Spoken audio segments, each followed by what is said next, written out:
કેવો અભ્યાસ લોકો કરે છે. 2018ની સાલમાં કર્ણાટકાનું એસએસસી બોર્ડનું પરીક્ષાનું રિઝલ્ટ જાહેર થયું.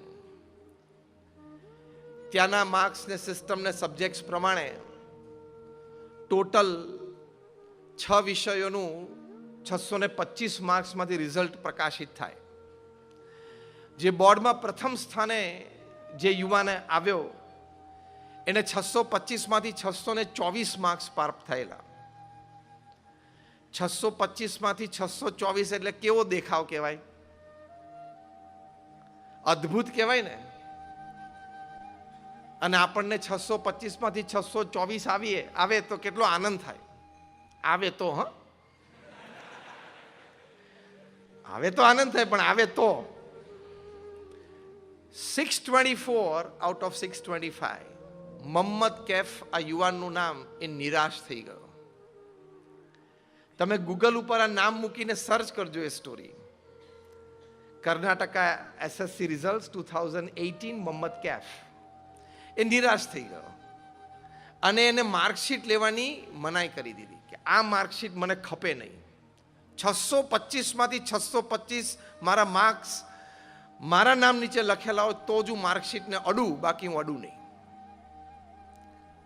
એને રીએવેલ્યુએશન કરાવડાયું અને ફરી વખત ઇવેલ્યુએટ થયા એના બધા પેપર્સ. 625માંથી 625ની માર્કશીટ તૈયાર થઈ અને એને સ્વીકારી. એટલે excellence in academics you celebrate your year 2024 as a student. પછી તમારી માટે જે ઓપોર્ચ્યુનિટીઝ ખુલે, તમને જે પોસિબિલિટીઝ તમારી સામે દેખાય, એ તમારી કલ્પના બહારની વાત છે, પણ મહેનત કરવી પડે. દર વર્ષે ભારત વર્ષમાં 180 થી 200 જેટલા આઈએએસ ઓફિસર્સ બને છે, એટલે કે નવા રિક્રુટ થાય છે. એમાં વારાણસી ઉત્તર પ્રદેશના એક આઈએએસ ઓફિસર બન્યા. એની સ્ટોરી છે, એનું નામ ગોવિંદ જયસ્વાલ. આ પણ તમે ગૂગલ ઉપર જઈને એની સ્ટોરી વાંચજો, ખૂબ પ્રેરણાદાયી છે. અત્યંત ગરીબ પરિવારમાં એ જન્મેલા. એમના પિતાશ્રી સામાન્ય રિક્ષા ચાલક. ઘરમાં ઘણી બધી ગરીબી. માંડ એક જોડ કપડા એમની પાસે રહેતા. રાત્રે શર્ટ પેન્ટ કંઈ ધોઈ નાખે અને સવારે પાછા પહેરી લેવાના. આ ગોવિંદ જયસ્વાલે મનમાં એક સંકલ્પ દ્રઢ કર્યો કે મારે આઈએએસ ઓફિસર થવું છે. હવે આટલી દારૂણ ગરીબી, અભ્યાસ માટેના ચોપડાના ખર્ચા, ટ્યુશન માટેના ખર્ચા કોઈ રીતે પોસાય નહીં. વળી ક્યાંકથી થોડીક મદદ મળી, તોય મદદ ખૂટે. એટલે ગોવિંદ જયસ્વાલે નિર્ણય કર્યો કે મારે આઈએએસ તો થવું જ છે. ટ્યુશન માટેની ફીના બાકીના પૈસા હું ક્યાંથી લાવું? એટલે એમણે 3 ટાઈમના બદલે 2 ટાઈમ અને પછી 2 ટાઈમના બદલે 1 જ ટાઈમ જમવાનો સંકલ્પ કર્યો કે બાકીના મીલ્સ, એટલે કે હું રાત્રિ ભોજન ન લઉં અને એ જે ઓછા ઘઉં મારા ઘરમાં ખરીદી શકાય, એ જે પૈસા બચે એ હું ટ્યુશન અને મારા પુસ્તક પાછળ વાપરીશ. દ્રઢ મનોબળ હોય વિદ્યા અભ્યાસ માટેનો, તો વ્યક્તિ કઈ કક્ષા સુધીનો નિર્ણય લઈ શકે અને કઈ કક્ષા સુધી એ વ્યક્તિ પોતાના જીવનમાં અનુસરણ કરી શકે છે એનો આદર્શ દાખલો છે. આ ગોવિંદ જયસ્વાલ જેવી પરિસ્થિતિ તો આપણે અહીંયા બેઠા એ કોઈની નથી. એમ આઈ રાઈટ ઓર રોંગ? એમણે આ નિર્ણય કર્યો. એમણે 2006ની સાલમાં પ્રથમ અટેમ્પ્ટમાં યુપીએસસી ક્લિયર કરી. ફર્સ્ટ અટેમ્પ્ટમાં. અને એ પણ સામાન્ય નહીં, ઓલ ઇન્ડિયામાં 48માં રેન્કિંગ સાથે એમણે ક્લિયર કરી. All India 48th rank. ગરીબ ઘરમાં અને દારૂણ ગરીબીમાં ઉછરેલો એક છોકરો, અને આવી પરિસ્થિતિમાં વિદ્યા અભ્યાસ કર્યો. એ ફર્સ્ટ એટેમ્પ્ટમાં એણે યુપીએસસી ક્લિયર કરી. આ તો મેં તમને 1-2 પ્રસંગો કહ્યા. આવા ઘણા બધા પ્રસંગો કદાચ તમે પણ જાણતા હશો. પણ તમે એક નિર્ણય કરો આજે કે મારે સારામાં સારો વિદ્યા અભ્યાસ કરવો છે. તમે સારો વિદ્યા અભ્યાસ કરો, મેં કહ્યું એમ opportunities and possibilities innumerable, unbelievable, vast. પૃથ્વી પર એવા પણ લોકો જીવે છે કે જેનો મહિને 5 કરોડનો પગાર હોય, મહિને 10 કરોડનો પગાર હોય, મહિને 25 કરોડનો પગાર હોય, મહિને 50 કરોડનો પગાર હોય, મહિને 100 કરોડનો પગાર હોય, એવી વ્યક્તિઓ પણ પૃથ્વી ઉપર જીવે છે. આ હું પૂર્ણ જાગ્રત અવસ્થામાં બોલું છું. તમે વિચાર તો કરો, મહિને 25-50 કરોડનો પગાર એટલે વર્ષે દિવસે 250, 300, 400, 500, 600 કરોડનો પગાર થયો. જવાબદારી પણ મોટી હોય, કાર્ય પણ વિશ્વ કક્ષાએ ફેલાયેલી મોટી મોટી કંપનીઝના સીઈઓઝ ને એમડી હોય, 12-12, 14-14 કલાકનું બહુ જ સ્ટ્રેસફુલ વર્ક રહેતું હોય, એમાં એને આનંદ આવતો હોય.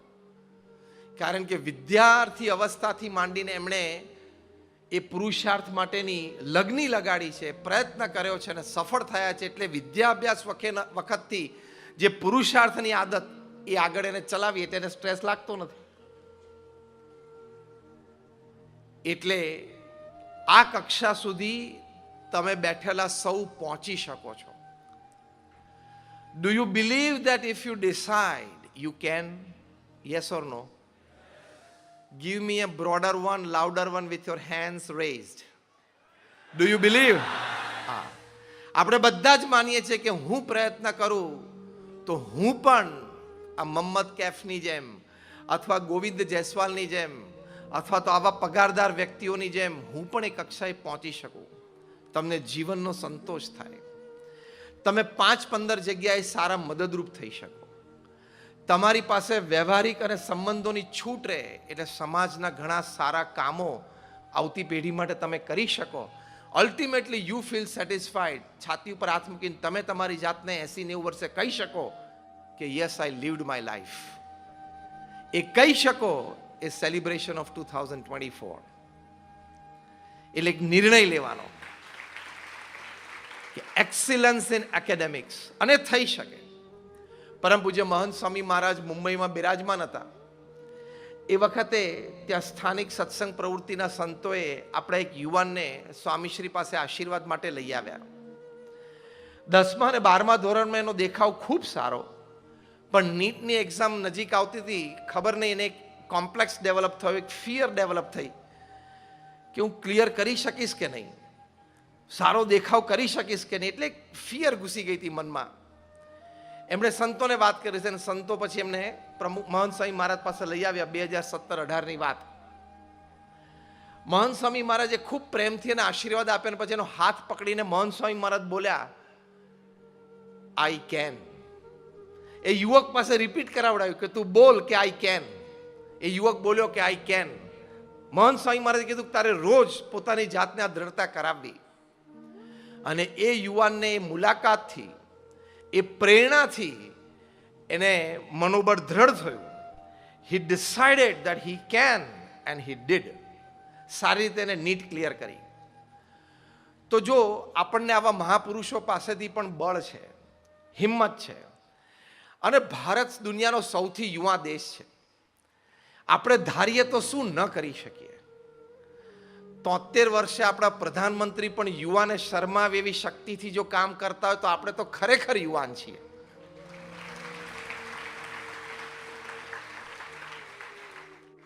એક વ્યક્તિ પૂર્ણ એનર્જી, પૂર્ણ પોઝિટિવ એટીટ્યુડ અને પૂર્ણ રીતે એક પોઝિટિવ ચેન્જ માટેનો પ્રયત્ન કરે તો કઈ કક્ષા સુધીનું કરી શકે છે એ આપણા માનનીય પ્રધાનમંત્રી શ્રી પ્રત્યક્ષ દાખલો છે. તો આપણે બધા we are young. India is the youngest nation in the world. 2000ની સાલમાં જ્યારે અમેરિકાના પ્રેસિડેન્ટ બિલ ક્લિન્ટન ભારત આવેલા અને હૈદરાબાદમાં હાઈટેક સિટીમાં એક આઈટી કોન્ફરન્સમાં એ બોલ્યા. એમણે કહ્યું કે India is 540 million youth. Forget 8 hours, forget 6 hours. Even if there's 540 million youth, they work sincerely for their academics, for their work. Even for 4 hours a day, nobody can stop India from becoming a developed country and a superpower. Bharat દેશ વિકસિત બને, ભારત દેશ મહાસત્તા બને, એની માટેની જવાબદારી આ યુવાઓની છે. એની માટે આપણે પ્રતિજ્ઞા લેવાની છે. એની માટે પ્રથમ વાત આ છે કે એક્સિલન્સ ઇન એકેડેમિક્સ. બીજી અગત્યની વાત છે smart and ethical professionalism. Academics પૂરું કર્યા પછી તમે જ્યારે કાર્યક્ષેત્રમાં જાઓ, કોઈ પણ તમે નોકરી ધંધો કરો, એમાં smart professionalism aided by technology, ethical professionalism aided by values, એ આપણે આપણી શક્તિને તરફ દોરવાની, આપણે વિચારધારા દ્રઢ રાખવાની. તો when you go for smart and ethical professionalism, there is no force on earth that can stop you. એટલે એ અગત્યનો મુદ્દો સાથે સાથે છે. જો ક્યાંક તમે એથિકલ વેલ્યુઝમાં પ્રશ્ન આવ્યો, નીતિમત્તા અને પ્રામાણિકતામાં ક્યાંક પ્રશ્ન આવ્યો વિદ્યાર્થી અવસ્થામાં કે તમારા પ્રોફેશનલ કરિયરમાં, તો whoever you are, whatever you are, wherever you are, you will invite all sorts of problems. નાના મોટા પ્રશ્ન શરૂ થશે ને થશે. વ્યક્તિગત જીવનમાં પ્રશ્ન આવશે, પારિવારિક જીવનના પ્રશ્ન આવશે, વ્યવસાયિક જીવનના પ્રશ્ન આવશે, સામાજિક જીવનમાં, જાહેર જીવનમાં પ્રશ્ન આવશે. If you miss out on ethics, you can become zero from hero within seconds. એટલે નીતિમત્તા અને પ્રામાણિકતામાં કોઈ દિવસ ભવિષ્યમાં ક્યારેય ખોટ ના આવવા દેતા. તમે જ્યાં કામ કરતા હશો ત્યાં તમને સ્લીપરી પાથ ઘણા બધા મળશે કે આ માર્ગે હું જઉં તો મને અઢળક પૈસા પણ મળી શકે એમ છે, પ્રતિષ્ઠા પણ વધી શકે એમ છે. અનએથિકલ પાથ હશે, ઘણા બધા દેખાશે. કદાચ એ માર્ગે ચાલતા તમને પૈસા પણ ઢગલો મળી જશે. શરૂઆતમાં એ પૈસા બહુ જ વાલા અને મીઠા લાગે, પણ નીતિમત્તા અને પ્રામાણિકતા તમે છોડી છે એટલે આજે નહીં તો કાલે ને કાલે નહીં તો પરમ દિવસે પ્રશ્ન આવશે આવશે ને આવશે. ઈડીથી માંડીને સીબીઆઈ સુધીના હાથ લાંબા છે ને એના કરતાં વોટ્સએપ ને સોશિયલ મીડિયાના હાથ વધારે લાંબા ને મજબૂત છે. એટલે એ કોઈ રોકી શકશે નહીં. પ્રમુખ સ્વામી મહારાજ આ વાત ખૂબ સારી રીતે સમજાવતા એમના શબ્દોમાં કહેતા કે નીતિમત્તા અને પ્રામાણિકતા એટલે કે નિયમ ધર્મ મૂકીને કોઈ કાર્ય ક્યારેય ન કરવું. તમારી પાસે ભવિષ્યમાં સારા અભ્યાસ પછી સારા પ્રોજેક્ટ્સ આવશે, તમે લીડ કરશો, પણ ક્યાંય અનએથિકલ પ્રેક્ટિસીસની શરૂઆત થાય ત્યારે અટકી જજો. આ તમારી માટે અત્યારે યંગ એજમાં ગોલ્ડન એડવાઇસ છે કે તમે ત્યાં અટકી જજો, નહીં તો પ્રશ્ન ખૂબ આવશે. તમે પરિવાર વેરવિખેર થઈ જશે. જો જેણે ક્રિકેટના બોલ સાથે ચેડા કરે બધાએ ક્રિકેટ છોડવું પડ્યું કે નહીં? હા કે ના? જેણે બેંક સાથે ચેડા કરે બધાએ ભારત છોડવું પડ્યું કે નહીં? 2-3 જણા લંડન ભાગી ગયા છે, 2-3 જણા કેરેબિયન આઇલેન્ડ છે, બધાને પાછા લાવવાના છે.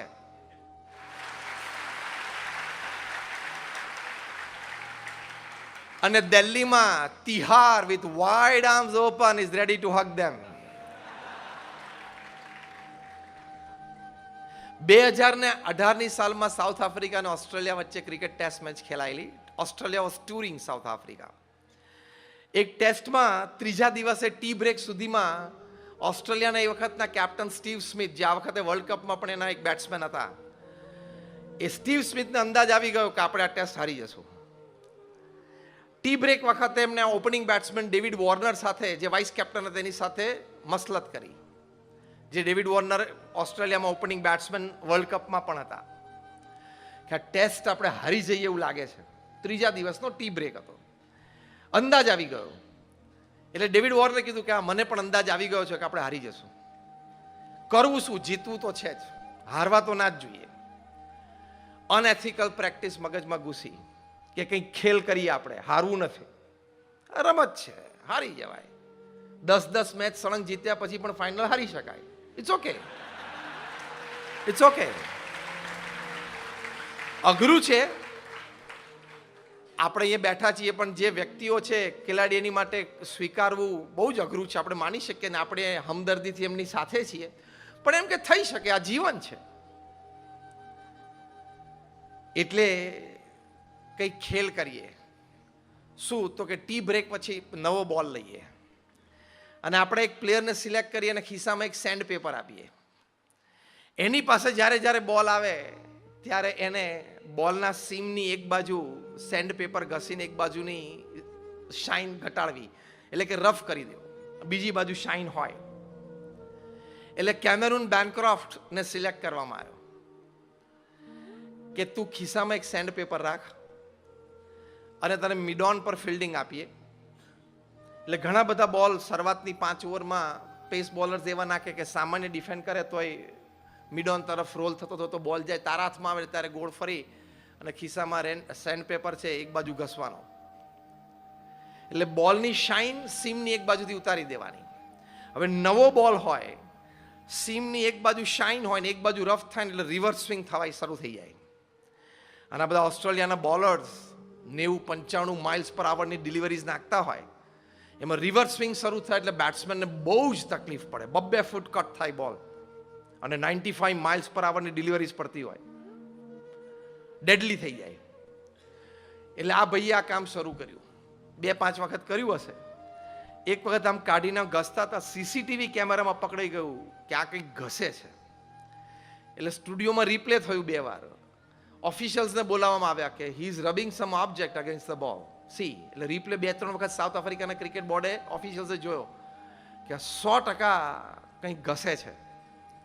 એટલે એને બહાર બોલાવવામાં આવ્યો ચાલુ મેચે ઊભી રાખીને અને પૂછવામાં આવ્યું કે તમે શું કરતા હતા. તો જેમ આપણે ખોટું કરતા પકડાઈ ગયા ને પહેલો શું હોય, નાનો બાળક હું કંઈ નહોતો કરતો, આમ ખભા ઊંચા કરે, મને ખબર નથી હું કંઈ નહોતો કરતો.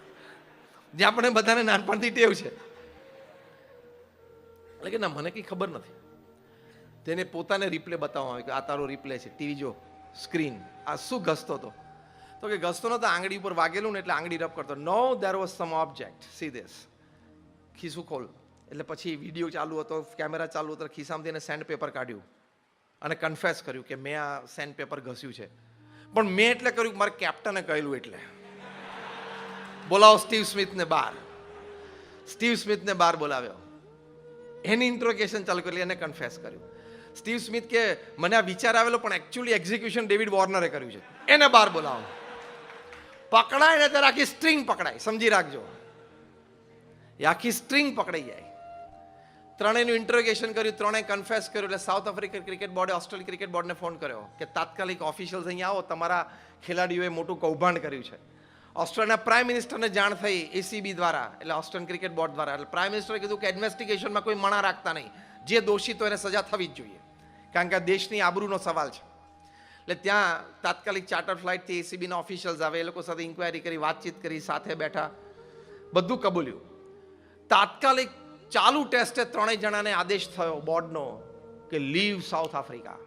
1 વર્ષનો બેન સ્ટીવ સ્મિથને આવ્યો, 1 વર્ષનો બેન ડેવિડ વોર્નરને આવ્યો. અને પેલો કેમેરુન બેનક્રોફ્ટ કે મેં તો આ લોકોએ કહ્યું એટલે કર્યું, બાકી મારો કોઈ વાંક નહીં. ચાલ તોય 9 મહિનાનો બેન, એને 9 મંથ્સનો બેન આવ્યો. ત્રણેયને બેન લાગી ગયા, ત્રણેયને સાઉથ આફ્રિકા. પછી તો જે 1 વર્ષ સ્ટ્રેસમાં નીકળે, ટેન્શનમાં નીકળે, પ્રતિષ્ઠા નીલામ થઈ ગઈ, એટલે મોઢું ક્યાંય ના દેખાડી શકે. છતાં 3-4 મહિના પછી ભેગું કરીને નાની ટુર્નામેન્ટ રમવાનું થયું. પેલું સિડની ક્લબ ક્રિકેટ ને ટોરન્ટોમાં પબ્લિક લીગમાં આ તે બધું ચાલુ થયું.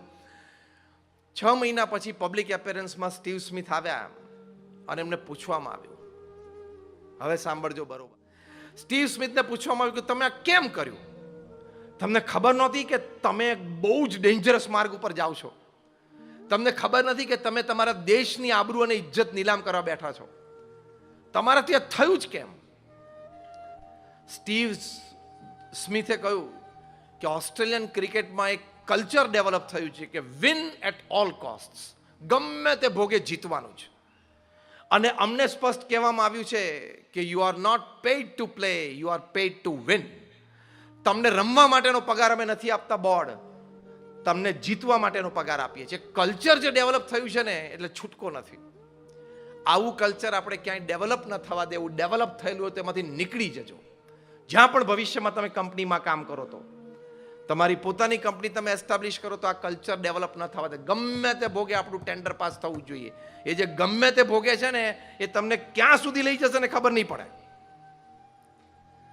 એટલે smart and ethical professionalism is very much necessary. આ તો આપણે એથિક્સની વાત કરી, અને પોઝિટિવ દ્રષ્ટિએ તમે વાત કરો તો જે વ્યક્તિઓ એથિકલી જીવનમાં કામ કર્યું છે, પ્રમુખ સ્વામી મહારાજે આ BAPS સંસ્થા વિશ્વવ્યાપી બનાવી.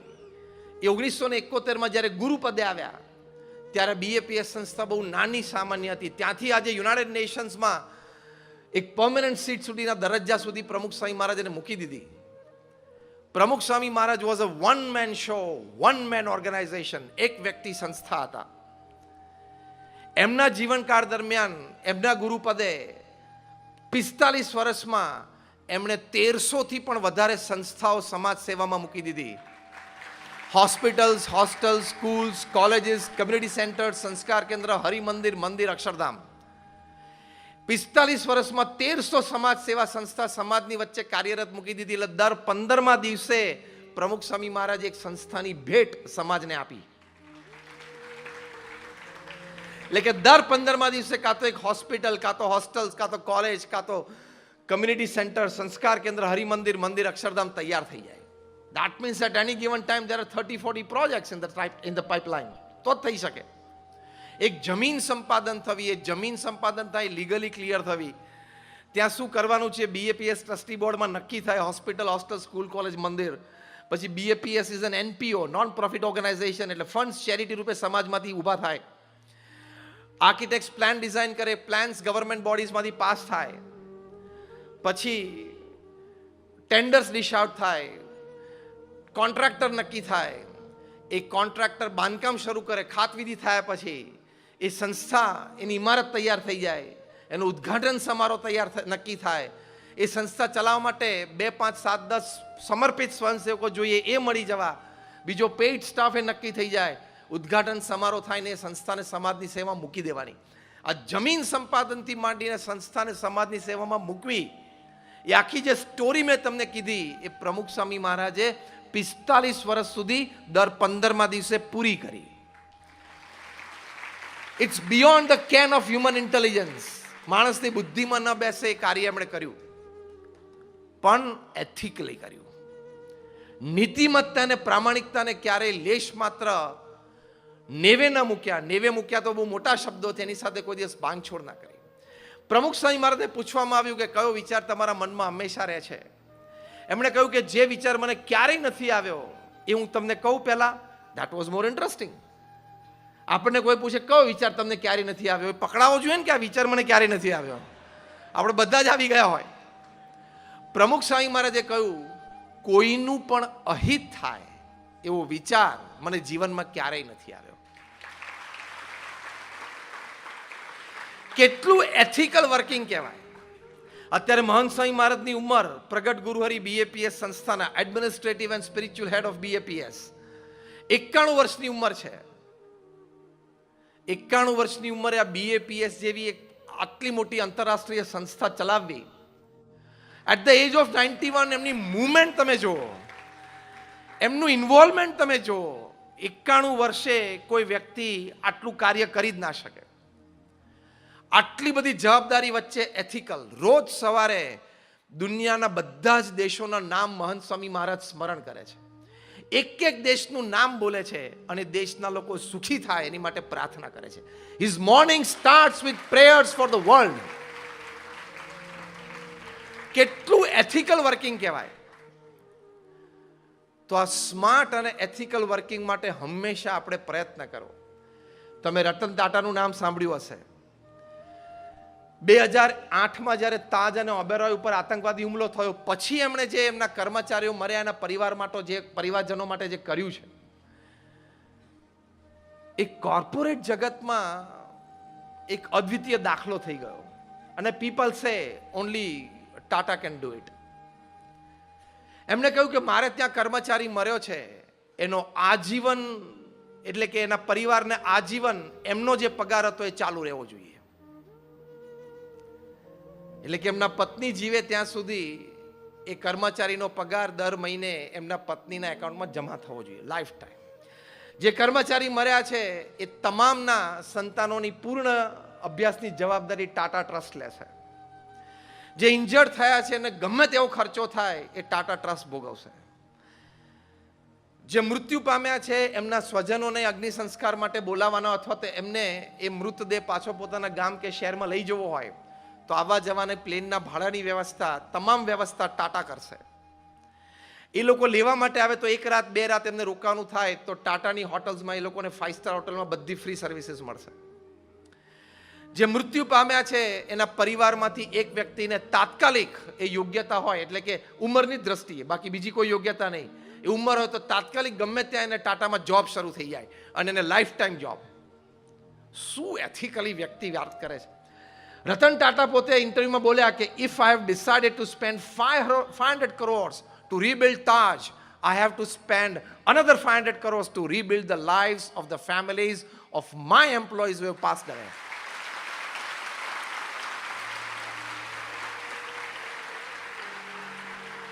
તાજ હોટલની બહાર ફૂટપાથ રોડ ને રોડની સામે ફૂટપાથ પર એક હોકર એટલે લારીવાળા તેની નાની 3 વર્ષની દીકરી લારીમાં બેઠેલી, એને પગમાં 3 બુલેટ વાગેલી. કારણ કે આ તો ઊંધાધૂંધ છૂટતી હતી બુલેટ AK-56 માંથી, એટલે બારી દરવાજા ખુલ્લા અથવા તો બારીઓ તેને વિધિન સામે જતી રહે. તે નાની 3 વર્ષની બાળકીને 3 ગોળી પગમાં વાગેલી, એમને હોસ્પિટલમાં દાખલ કરેલી અને સિરિયસ એ નાની બાળકી. રતન ટાટાને રાત્રે 11 વાગે સમાચાર મળ્યા. જે દિવસે લગભગ એમણે 20 થી 25 જેટલા ફ્યુનરલ્સ અટેન્ડ કરેલા, દરેક કર્મચારીની અંતિમ વિધિમાં હાજર રહેલા, 72 વર્ષની ઉંમરે. એમને રાત્રે 11 વાગે જ્યારે આરામમાં જતા હતા, સખત થાક, ત્યારે એમના સેક્રેટરી સમાચાર આપ્યા કે આવો એક પ્રસંગ બન્યો છે. રતન ટાટાએ તરત જ રીચેન્જ એટલે કપડાં ચેન્જ કરીને કે let's go to the hospital. એમના સેક્રેટરીએ કીધું કે સર આપણે કાલે જઈ શકીએ છીએ, I want to go now, મારે દીકરીને જોવા જવું છે. ત્યાં જઈને એમને ડૉક્ટર સાથે ચર્ચા કરી. ડૉક્ટરે કીધું કે 50% ચાન્સીસ છે બચવાના, કારણ કે એજ બહુ નાની છે, 3 જ વર્ષનું આ બાળક છે અને 3 ગોળીઓ પગમાં વાગી છે. અમે ગોળી તો કાઢી છે પણ ઇન્જરી અને બ્લડ લોસ જબરજસ્ત છે. રતન ટાટાએ કીધું કે તમે what best you can do for her. તો કે સર એને આઈસીયુમાં તાત્કાલિક એર એમ્બ્યુલન્સમાં જો લંડન લઈ જવામાં આવે તો આની માટેના સ્પેશિયાલિસ્ટ ડૉક્ટર ત્યાં છે. રતન ટાટાએ મેં સેક્રેટરીને કીધું કે air ambulance take off from Bombay within 1 hour. 1 કલાકમાં એર એમ્બ્યુલન્સ ઉપડવી જ જોઈએ. અને ડોક્ટર્સને કીધું કે તમારો ફૂલ પગાર તમને મળશે, તમે એકમ્પની કરો. 4 ડોક્ટર્સની ટીમ એમની સાથે મૂકી દીધી. 3 વર્ષની બાળકીને લંડન લઈ ગયા, એની ત્યાં ટ્રીટમેન્ટ કરાવી. એવું કહેવાય છે કે લગભગ 35 લાખનો ખર્ચો રતન ટાટાને થયો, પણ ટાટા ટ્રસ્ટે કર્યો. See, this is ethical professionalism. પૈસાનો ખાલી જીવનમાં વિચાર નહીં કરવાનો. એક બહુ સરસ કોન્વોકેશન ડેમાં રતન ટાટા બહુ સરસ બોલેલા. બી સ્કૂલનું કોન્વોકેશન ડે હતો, એમાં બોલ્યા હતા. યંગ બધા MBAs થયેલા, એ બધાને કહેલું કે now you will step in to the professional world. Next 30-40 years you will have a wonderful career. પછી એમને બહુ જ સરસ વાત કરી, જે શબ્દો મને બહુ જ પ્રિય છે. રતન ટાટા બોલ્યા કે at the end of your corporate career or during that, never count your success on the amount of money that you have in your bank account. Never count your success on the amount of social connectivity that you have developed in your life. Never count your success on the fame and the prestige that you may get in your life. Count your success on the number of lives that you have enriched in your journey as a human being upon this earth. એ તમારી સફળતા છે. તો ethical professionalism. પ્રમુખ સ્વામી મહારાજની વાત કરો, મહંત સ્વામી મહારાજની વાત કરો, રતન ટાટા જેવી વ્યક્તિની વાત કરો, એમના જીવનમાંથી આ શીખવાનું. કોઈનું પણ અહિત થાય વિચાર મને ક્યારેય નથી આવ્યો. લાખો લોકોના સંપર્કમાં રહીને પ્રમુખ સ્વામી મહારાજ આ ભાવના રાખી શક્યા. તો કેવડી મોટી આ વાત કહેવાય. આપણે પણ આ ભાવનાથી ચાલવાનું. આનો પ્રેક્ટિકલ લાભ શું છે? When you have smart and ethical professionalism, you attract resources, you attract people, you attract money, you attract energy. અને જ્યારે મની, પીપલ અને એનર્જીને તમે એટ્રેક્ટ કરી શકો ત્યારે તમે સફળ થવાના જ છો. કારણ કે people would like to work with you, people would like to work under you. જેમ ડૉક્ટર APJ અબ્દુલ કલામે પ્રમુખ સ્વામી મહારાજને કહ્યું કે સ્વામી મારે તમારી સાથે નહીં, તમારા હાથ નીચે તમારા માર્ગદર્શન પ્રમાણે કામ કરવું છે. કારણ કે ડૉક્ટર એપીજે અબ્દુલ કલામ પ્રમુખ સ્વામી મહારાજનું શુદ્ધ હૃદય, નિસ્વાર્થ ભાવના, દરેકને આગળ લઈ જવાની ભાવના, જે બિલ ક્લિન્ટને પ્રમુખ સ્વામી મહારાજની આંખોમાં જોયું કે ઇન્ટિગ્રિટી છે, કોઈને ધક્કો મારીને આગળ નથી આવ્યા, દરેકને સાથે રાખીને પોતે આગળ ચાલ્યા છે. તો ડૉક્ટર કલામ અને બિલ ક્લિન્ટન જેવી વ્યક્તિને પણ પ્રમુખ સ્વામી મહારાજમાં ઇન્ટિગ્રિટી આ દેખાણી. આ વેલ્યુઝ આપણે ડેવલપ કરવાના. બાકી આપણી પાસે જે એકેડેમિક સર્ટિફિકેટ્સ છે એ સર્ટિફિકેટ્સ લઈને બજારમાં હજારો ફરે છે. હા કે ના? છે ને? કારણ કે આજે તો ગલીએ ગલીએ કોલેજ અને યુનિવર્સિટી છે. Every street has a university. એટલે કે ઘણી બધી કોલેજો ફૂટી ગઈ, જેમ પેલા બિલાડીના ટોપ મશરૂ ખીલે ને આમ ચોમાસામાં, એવી રીતે. એટલે સર્ટિફિકેટ તો બધા પાસે હોવાના. 45% હોય એને પણ બી કમ્પ્યુટરમાં પૂનામાં, બેંગ્લોરમાં, હૈદરાબાદમાં એડમિશન મળી જાય છે. એટલે કે બહુ મોટી વસ્તુ નથી. You will have certificates, you will have jobs, you will have opportunities. પણ એથિકલ વર્કિંગ કર્યું હોય તો you can contribute, you can satisfy your own self. બે વસ્તુ થાય. તમે સમાજને આપી શકો, તમારી જાતને સંતોષ પમાડી શકો. નીતિમત્તા અને પ્રામાણિકતાના માર્ગને હું ક્યારેય છોડીશ નહીં. નીતિમત્તા અને પ્રામાણિકતા સાથે કોઈ પણ પ્રકારનું ક્યારેય બાંધછોડ હું કરીશ નહીં. તો એ આપણને જીવનમાં બહુ જ મોટો લાભ છે. એની માટે આપણે થોડાક પોઝિટિવ ચેન્જીસ જીવનમાં લાવવા પડે. આપણી વિચારધારા શું હોય કે મને ગમી ગયું, મને ફાવી ગયું, મારા ઉપયોગનું છે ને કરી નાખો ને, એવું ના ચાલે. આપણું સ્વાર્થનું હોય ને આપણને લાભદાયી હોય એટલે એમ કરી ન નખાય. એના પ્રોઝ એન્ડ કોન્સ વિચારવા પડે અને ડિગ્નિટી સાથે જીવવાનું. I cannot do anything wrong in my life. એટલે બીજું વાક્ય તમારે સવાર ઉઠીને રોજ પોતાની જાતને આ કહેવાનું છે. Repeat with me what I say. I can not do anything wrong in my life. કારણ કે અંગ્રેજીમાં એક કહેવત છે કે રાત્રે તમે બેડરૂમમાં સૂવા માટે જાઓ ને પોચામાં પોચું મસ્ત ઓસીકું જેની ઉપર તમે માથું મૂકીને ખૂબ સારી નિંદ્રા લઈ શકો, ડીપ સ્લીપ. એ શું છે? ધ સોફ્ટેસ્ટ પિલો કયો છે? તો કે the softest pillow where you can put your head on and have a wonderful deep sleep is a clear conscience that I have not done anything wrong in my life. આજે મેં કંઈ ખોટું નથી કર્યું. એની માટે આપણે આપણા જીવનમાં પોઝિટિવ ચેન્જ લાવવાનો. એ પોઝિટિવ ચેન્જ શું? કોઈ હેબિટ ખોટી હોય તો આપણે સુધારવાનો પ્રયત્ન કરવાનો. કોઈ વિચારધારા અનએથિકલ હોય તો એને ત્યાગ કરવાનો. કોઈ આપણા એટીટ્યુડ્સ એવા હોય, from egoistic attitudes to envy attitudes, એટલે કે ઈર્ષાના ભાવથી કે અહમના ભાવથી આપણે લોકો સાથે વર્તતા હોઈએ તો એ એટીટ્યુડ્સ પોઝિટિવ બનાવવાના. Helping attitude, collaborating attitude, cooperating attitude, એવા એટીટ્યુડ ઘડવાનો પ્રયત્ન કરો. એની માટે આવા શબ્દો પોતાની જાતને કહેવા પડે. એની માટે એવા સારા પુસ્તકો વાંચવા પડે. એવી સારી મિત્રતા કરવી જોઈએ.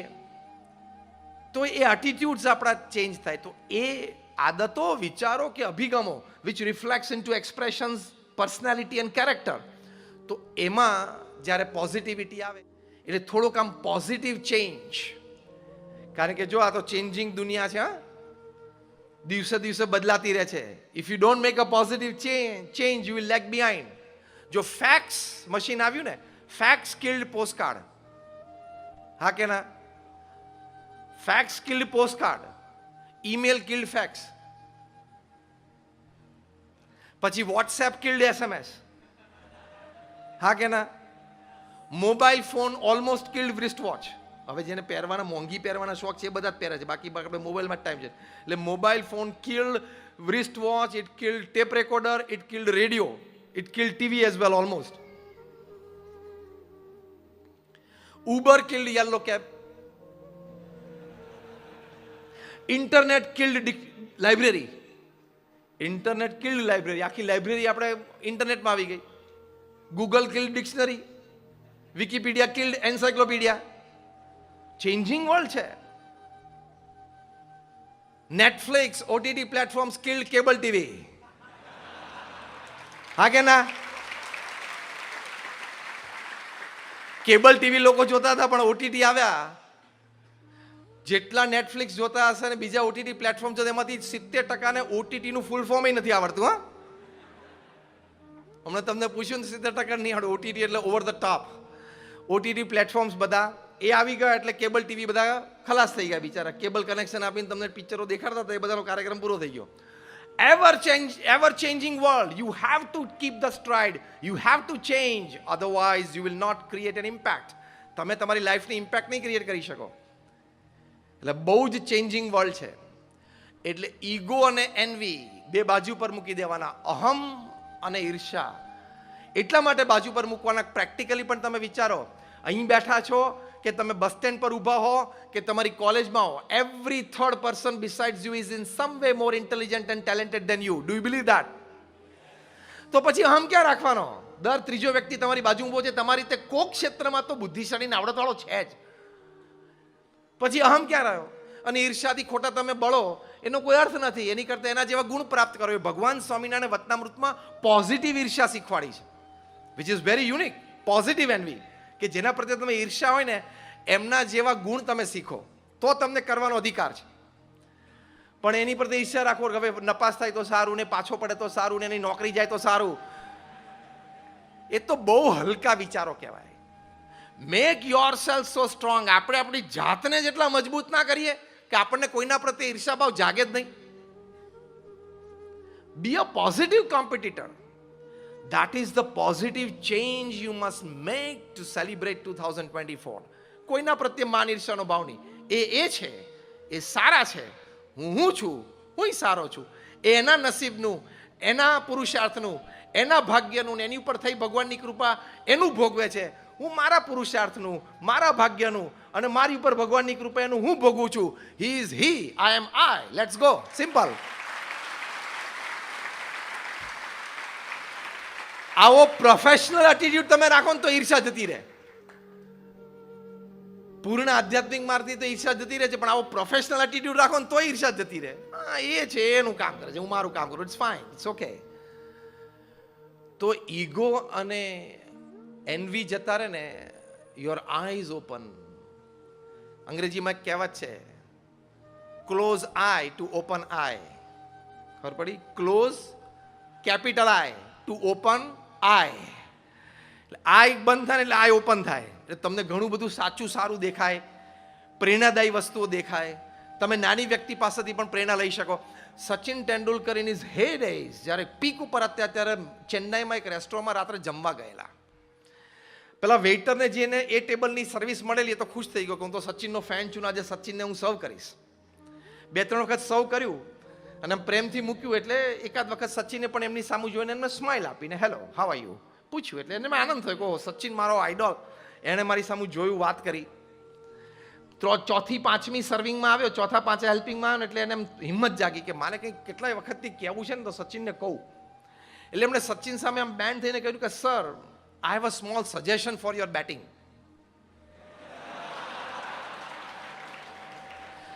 એક હોટલનો waiter, he is talking to Sachin Tendulkar, જે ગોડ ઓફ ક્રિકેટ કહેવાય અને જન્મજાત બેટ્સમેન કહેવાય. ભગવાને બહુ જ શાંતિથી એમને ઘડ્યા હોય ને સ્પેશિયલ બેટિંગ માટે એવા. કારણ કે રિટાયર થયા ત્યારે એની માટે જે ઓપિનિયન્સ હતા, એડમ ગિલક્રિસ્ટને પૂછ્યું કે describe Sachin in 1 line. Adam Gilchrist બોલ્યા કે I have seen god, he bats at number 4 in India. પાકિસ્તાનના આવડા મોટા બોલર વકાર યુનિસને પૂછ્યું કે ડિસ્ક્રાઇબ સચિન ઇન 1 line. તો વકાર યુનિસ બોલ્યા કે Sachin can hit a glance with a leg stick, with a walking stick to a pace bowler. સચિનના હાથમાં બેટ નહીં આપવાનું, ચાલવાની લાકડી આપવાની, અને ગમે તેવા પેસ બોલરના પગમાં બોલ નાખે તો જે ગ્લેન્સ મારે ને એ પરફેક્ટ મારે. બેટથી મારે એવી લાકડીથી મારી શકે, એટલી એની પાસે કળા છે. હવે એ વ્યક્તિને વેઇટરે કહ્યું કે મારે તમારી માટે એક સજેશન છે. આ એમના જીવન ચરિત્રમાં એમને પ્રસંગ લખ્યો છે. આપણા જેવા એનો 1% છાંટો ના હોય તો આપણી આંખો અને બોડી લેંગ્વેજ ને ફેશિયલ એક્સપ્રેશન કેવા ફરે. સચિનની humbleness, the greatness of a great man. મહાન વ્યક્તિઓની મહાનતા જુદી હોય છે, એને એટલે જે મહાન છે. બહુ નમ્રતાથી સચિને જમવાનું કોળિયો મૂકી દીધો કે યસ પ્લીઝ.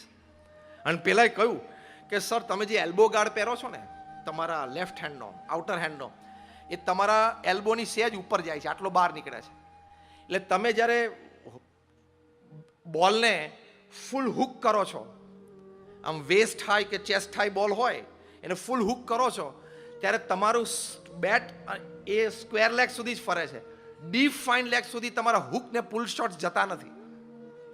સચિન એમ શું બોલે છે કે સર એટલે નથી જતા કે આ તમને નડે છે, તો એનું સજેશન એ છે કે આ 2 ઇંચ જે વધારે છે ને એલ્બોની બારે તમે ઓછું કરી નાખો, એલ્બોના લેવલમાં કરી નાખો, તો તમારો હાથ ફૂલ ફરશે અને ડીપ ફાઇન લેગ સુધી તમે પહોંચી શકશો. સચિન કે ધીસ ઇઝ ઇન્ટરેસ્ટિંગ. સચિન એમને થેન્ક યુ કહ્યું. બીજે દિવસે સવારે પ્રેક્ટિસમાં ગયા એટલે તો ત્યાં રણજી ટ્રોફીના બોલર્સ ને બીજા બધા યુનિવર્સિટી બોલર્સ સવારના પોરમાં આ લોકોને પ્રેક્ટિસ કરવા પહોંચી જતા હોય. બધાને કહ્યું કે મને શોર્ટ પીટ ડિલિવરીઝ નાખો, મારે પુલ શોટમાં પ્રિસિશન કરવું છે. અને 2 પ્રકારના એલ્બો ગાર્ડ એમને પ્રયત્ન કર્યા અને જે શોર્ટર એલ્બો ગાર્ડથી એમને થયું કે મને સ્વિંગ વધારે સારી મળે છે. He changed his elbow guard. Not only that, he asked that Madras waiter to come to meet him. અને એને મળવા આવ્યા. સચિને એમની સાથે ફોટો પડાવ્યો. એની ઈચ્છા હતી એ પ્રમાણે પોતાની ટી શર્ટ ઉપર એમને સાઇન કરીને ટી શર્ટ આપી. એને હજી એક ઈચ્છા દર્શક સાહેબ, સર મારી હજી એક ઈચ્છા કે તમારા બેટ ઉપર તમે સાઇન કરીને આપો. સચિને બેટ ઉપર સાઇન કરીને આપી. કેટલી નમ્રતા કહેવાય કે એક નાનું સજેશન, ભલે અગત્યનું, પણ એક નાની વ્યક્તિ પાસેથી પણ એ સાંભળી શકે છે, એની માટે પ્રયત્ન કરી શકે છે. એટલે આ જે ઇગોલેસનેસ એટલા માટે ડેવલપ કરવાની કે ભગવાને બધાને બુદ્ધિ આપી છે. પૃથ્વી ઉપર સૌથી જે બુદ્ધિહીન દેખાતો હોય ને એ કંઈક તો કરતો જ હોય. અને દુનિયાના જે ગ્રેટ આઈડિયાઝ છે ને, those ideas which have changed the course of history, 70% of those ideas have come from class 3 and class 4 people. આ IPL નો આઈડિયા ICCમાં મીટિંગ વખતે ક્લાસ 3 એક ક્લર્કને આવેલો છે. 20 ઓવરની મેચ કરી નાખો તો ફૂટબોલમાં જેટલા પૈસા છે ને ફૂટબોલમાં જેટલા સ્ટેડિયમ્સ ભરાય છે ને એટલા ભરાશે. 20 ઓવરની મેચ કરો અને કરી તો થયું. IPL today is a $10 billion revenue generating league. દુનિયાની બીજા નંબરની રિચેસ્ટ લીગ બની ગઈ. એ આઈડિયા ICCના ચેરમેનનો નથી, એ આઈડિયા મોટા મોટા બેટ્સમેન ને બોલર્સનો નથી. ICCમાં ઓફિસમાં એક કારકુન તરીકે કામ કરતી વ્યક્તિનો આઈડિયા છે. એટલે કોઈ અહમ નહીં રાખવાનો કે આઈ એમ MBA, I M a BMac, I M a B computer, I M pharmacist, all the great ideas of the world can come to me only. એવો કોઈ અહમ નહીં રાખવાનો. This positive change of leaving aside ego and envy, you celebrate 2024. That is smart and ethical professionalism with a positive change.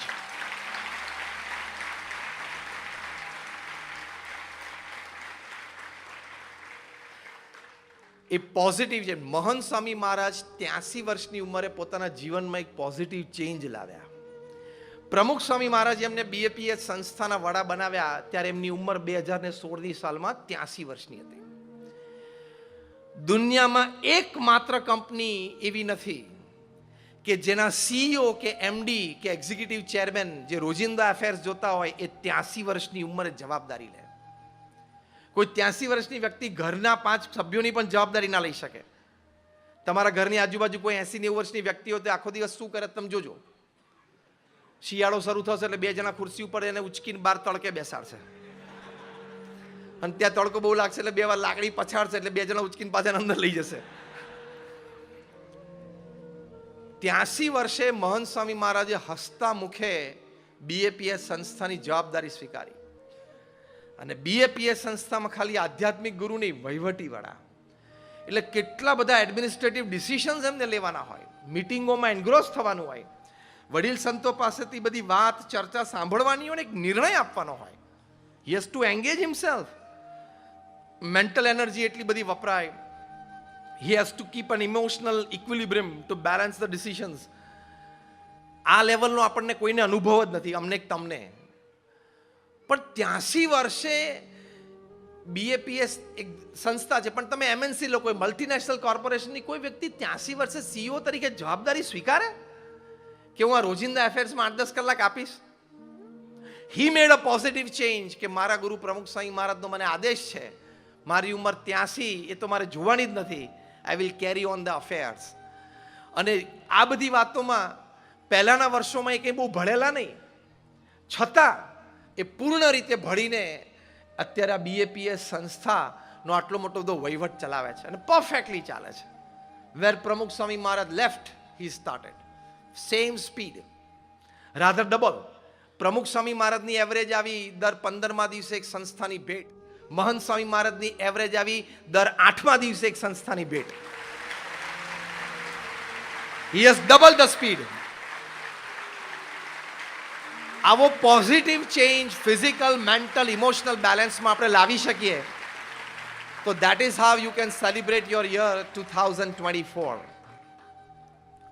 તો આપણે સારી રીતે celebrate કરી શકીએ. સ્ટીફન કોવીએ પણ 8th હેબિટ જે પુસ્તક લખ્યું એમાં લખ્યું છે, don't expect others to change, first change your self, others will follow. આપણામાં શું નાનું પરિવર્તન લાવવું છે ને, અને positive change can change everything in your life. તો આ પોઝિટિવ ચેન્જ માટે આપણે પ્રયત્ન કરવાનો. એટલે આજે તમને બધાને એક હોમવર્ક છે. તમે રાત્રે before you go to bed, તમે સુવા જાઓ પહેલા તમારા ટેબલ ઉપર કે જ્યાં તમારી બેઠક હોય ઘરમાં, ત્યાં એક પીસ ઓફ પેપર ઉપર પેનથી એક પોઝિટિવ ચેન્જ લખજો કે ફ્રોમ ટુમોરો આના ઉપર મારે ફોકસ કરવું છે અને એ મારે ચેન્જ લાવવો છે. 5 ચેન્જની જ જરૂર હોય છે પોઝિટિવિટી માટે. એવા 5 ચેન્જ તમે વિચારો, આદતો અને અભિગમ માટે લાવી દો એટલે તમારા એક્સપ્રેશન્સ, પર્સનાલિટી અને કેરેક્ટર ત્રણેય બદલાઈ જાય. And you are a fine personality, fine character, simple, acceptable, presentable. ઘણા પ્રેઝન્ટેબલ હોય પણ એક્સેપ્ટેબલ ના હોય. હા, તમે પ્રેઝન્ટેબલ ને એક્સેપ્ટેબલ બે થઈ જશો. That is a positive change. અને you can create the change thereafter. આગળ તમે એ પરિવર્તન લાવી શકો. એટલે ત્રીજો અગત્યનો મુદ્દો છે એ વન્ડરફુલ હ્યુમેનિટી. 2024 રીતે સેલિબ્રેટ કરો કે માનવતાની દ્રષ્ટિએ મારે પૂર્ણ થવું છે. First is excellent academics, second is smart and ethical professionalism, and third is wonderful humanity. Humanity એટલે આટલું જ કે I can make a small positive change in and around me. BAPS Swaminarayan છાત્રાલય નડિયાદમાં એક યુવાન કેતન દેસાઈ, એ ત્યાંથી એને એન્જિનિયરિંગ પૂરું કર્યું. પછી એને હૈદરાબાદમાં ક્રેઇન્સ ઇન્ડિયા કંપનીમાં જોબ મળી એટલે હૈદરાબાદ ગયો. ત્યાં કંપનીના મેસમાં તેને જોયું કે સંપૂર્ણ નોનવેજ જ બનતું હતું, કંઈ વેજીટેરિયન બનતી જ નહોતી અને એ પોતે ખાઈ ન શકે. અને અનિયન અને ગાર્લિક પણ થતું હતું, જે પોતે સ્વામિનારાયણનો આશ્રિત યુવાન એટલે અનિયન અને ગાર્લિક પણ ન ખાતા હોય એટલે બહુ તકલીફ પડતી. એટલે બહારથી કંઈક દૂધ ને કેળા ને એવું લઈ આવે, જમી લે. પછી એને એમ થયું કે આપણી ખીચડી તો બહુ સારી છે, આપણા પ્રધાનમંત્રી છે આપણા ખીચડીને આપણું નેશનલ ફૂડ અને આંતરરાષ્ટ્રીય કક્ષાએ બહુ મોટો દરજ્જો આપી રહ્યા છે. એટલે એમણે સંતો પાસેથી સ્વામિનારાયણ ખીચડી બરોબર છે, એટલે ખીચડીની અંદર બધા શાકભાજી પણ હોય, તમે પૌષ્ટિક આહાર એ શીખ્યો અને બનાવવાનું ચાલુ કર્યું. એના સાથી કર્મચારીઓને જે એકદમ નિયર ટેબલ્સ એટલે વેરી નેક્સ્ટ કલીગ હતા વર્કિંગ, એ બધાને કીધું ચલો આપણે ખીચડી ખાઈએ. એ બધાને ખીચડી ખાઈને બહુ આનંદ આવ્યો. ખીચડીની કઢી અથવા ખીચડીને દહીં અથવા ખીચડીને અથાણું ખાઈને બહુ આનંદ આવે. એટલે બધાને થયું કે આપણે કુકને શીખવાડી દઈએ, આપણને 2-3 દિવસ એકવાર બનાવે. એટલે ત્યાં શેફ જે હતા કંપનીના એને શીખવાડ્યું મેસમાં કે આવી ખીચડી બને. બોલે હું તો બનાવી આપું, મને ક્યાં વાંધો છે. તે બનાવવાની શરૂઆત કરીને પ્રેરણા આપી એ આપણો યુવક કેતન દેસાઈ. એણે આ વાત મહંત સ્વામી મહારાજને પ્રત્યક્ષ કરેલી કે મારી કંપનીમાં આ ખીચડીનો ટેસ્ટ લઈને 24 કર્મચારીઓ હુ આર નોન ગુજરાતી જે સંપૂર્ણ નોનવેજમાંથી વેજીટેરિયન થઈ ગયા.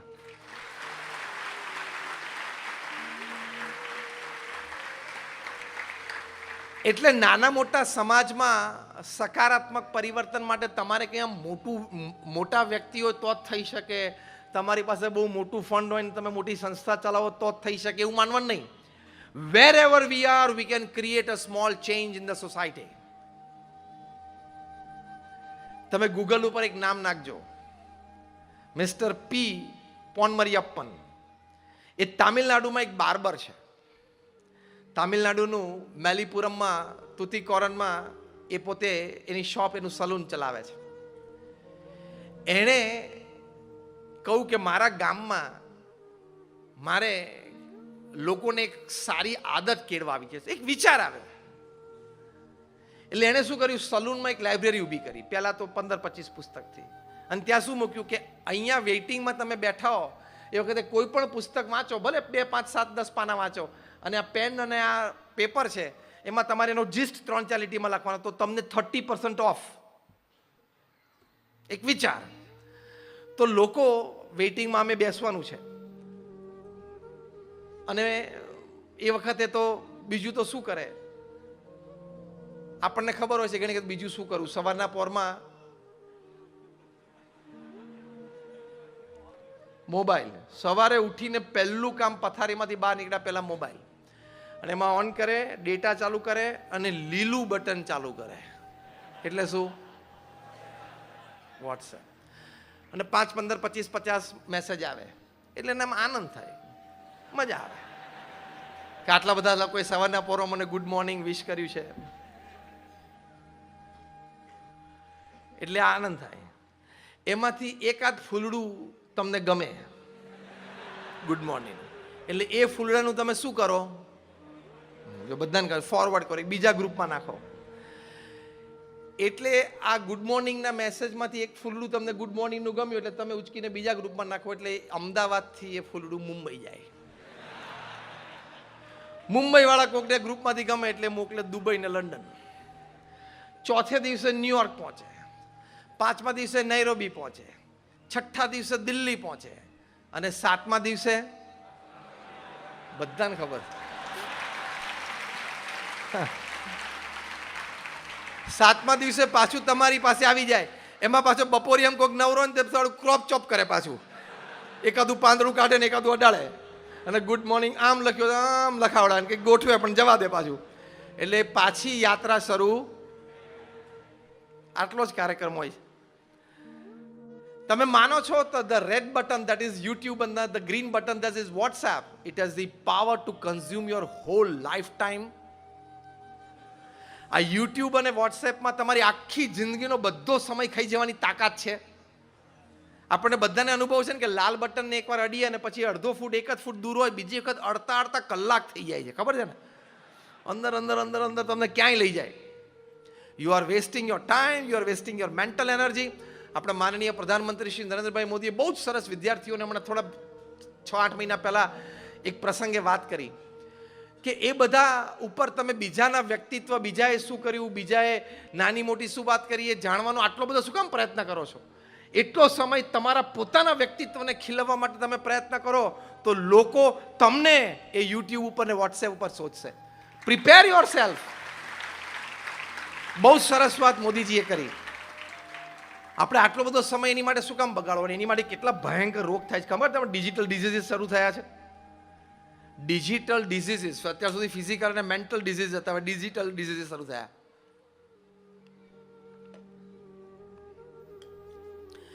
એક છે ટેન્ઝાઇટી, એટલે ટેક્સ્ટ પ્લસ એન્ઝાઇટી. એટલે એને આમ 15-25 મિનિટ થાય ને તેમ થાય કે આનું કોઈનો કેમ મેસેજ નથી આવ્યો, ફોન કેમ આમ ખિસ્સામાં વાઇબ્રેટ નથી થયો. તો તું સેલિબ્રિટી છું, તારા ઇન્સ્ટાગ્રામ ઉપર 2 મિલિયન ફોલોવર છે કે તારો ફોન વાઇબ્રેટ ચાલુ રહે? એને શું કહેવાય? ટેન્ઝાઇટી, ટેક્સ્ટ પ્લસ એન્ઝાઇટી. બીજો ટેક્સ્ટાફ્રેનિયા નામનો રોગ થાય છે. આ યુવાનોને થાય છે, young boys and girls at the age of 14, 15, 18, 20, 22, 23. અને રિહેબ સેન્ટર્સમાં મૂકવા પડે છે, ટ્રીટમેન્ટ હોસ્પિટલમાં લેવી પડે છે. એટલે ટેક્સ્ટાફ્રેનિયા નામનો રોગ થાય. એટલે શું કે એને એમ થાય કે આનું મોબાઈલ વાઇબ્રેટ થયો, કોઈકનો મેસેજ આવ્યો લાગે છે, એટલે ખોલીને બહાર કાઢીને બધું ખોલે, વોટ્સએપ ખોલે ને ઇન્સ્ટા ખોલે ને ફેસબુક ખોલે, પછી કંઈ નથી, પાછો મૂકી દે. એને ટેક્સ્ટાફ્રેનિયા કહેવાય. FAD, Facebook addiction disorder. એને તો વર્લ્ડ હેલ્થ ઓર્ગેનાઇઝેશને કહ્યું છે કે FAD is a mental disorder. તમે દિવસમાં 5થી વધારે વખત ફેસબુક ખોલો એટલે તમે માનસિક રોગથી પીડાવ છો. અને ફેસબુકનો ચોખ્ખું ગુજરાતી તમને ખબર છે? ફેસબુકનો ચોખ્ખો ગુજરાતી અર્થ પંચાત. એના સિવાય કાંઈ છે? ફોમો નામનો રોગ થાય, ફિયર ઓફ મિસિંગ આઉટ. તમારા 2 મિત્રો ક્યાંક મળ્યા, જોઈન્ટ ઉપર મળ્યા, આઈસ્ક્રીમ ખાધો ને ફેસબુક ઉપર પોસ્ટ કર્યું, અને તમે જો તમને કે આ લોકો મને બોલાવ્યો નહીં, હું નજીક જ હતો, મને ફોન કરતો પહોંચી જાત ને આ પેલો લાલ ટી શર્ટ વાળો એ મને કેમ નથી બોલાવતો? વિચારો શરૂ થાય, ઊંઘ ઉડી જાય, 2 વાગ્યાથી ઊંઘ ના આવે, સ્લીપિંગ પિલ્સ લેવી પડે. આવા રોગથી લોકો પીડાય છે. Young teenagers and youngsters, and they are to be taken to hospitals, rehab સેન્ટર્સમાં જાય છે. એટલે એની સામે આપણે જોમો મુવમેન્ટ ચાલુ થઈ છે, જોય ઓફ મિસિંગ આઉટ. તમે 5 મિત્રો ભેગા થઈને તમે મને ભૂલી ગયા, જોઈન્ટ ઉપર જઈને તમે આઈસ્ક્રીમ ખાધો ને, જો હું પણ ફોટા પોસ્ટ કરું, ઘરે પપ્પા મમ્મી સાથે બેસીને ખીચડી ખાધી અને see the post, I enjoyed with my family. એવું માઇન્ડસેટ રાખવાનું. આ હ્યુમેનિટીમાં એટલે મેં વાત કરી, વન્ડરફુલ હ્યુમેનિટીમાં તમે સ્ક્રીન ટાઈમથી અને ગેજેટ્સથી તમારો ટાઈમ અને એનર્જી બચાવશો તો જ તમને હ્યુમેનિટી અને સ્પિરિચ્યુઆલિટી, માનવતા અને આધ્યાત્મિકતાના વિચારો આવશે, બાકી નહીં આવે. આણે સલૂનમાં લાઇબ્રેરી ચાલુ કરી, લોકોને વાંચવાની ટેવ પડી, મોબાઈલ બાજુ પર મૂકીને કંઈક વાંચે. કારણ કે અમુક ગરીબો કે ધારો કે 30% ઓફ મળે, અમુક એમ થાય સારું પુસ્તકથી જરા નજર ફેરવી લઈએ.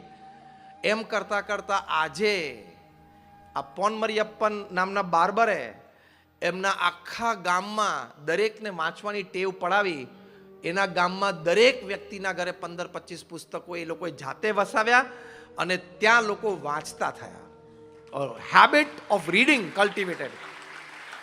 તો મારે એટલું જ કહેવાનું કે એક બાર્બર એ પોતાના એક નાના વિચારથી આખા ગામને એક સવડા અભિગમ તરફ, એક સવડી સારી આદત તરફ વાળી શકતા હોય તો આપણે બધા ભણેલા છે. We can make a small change somewhere that we leave.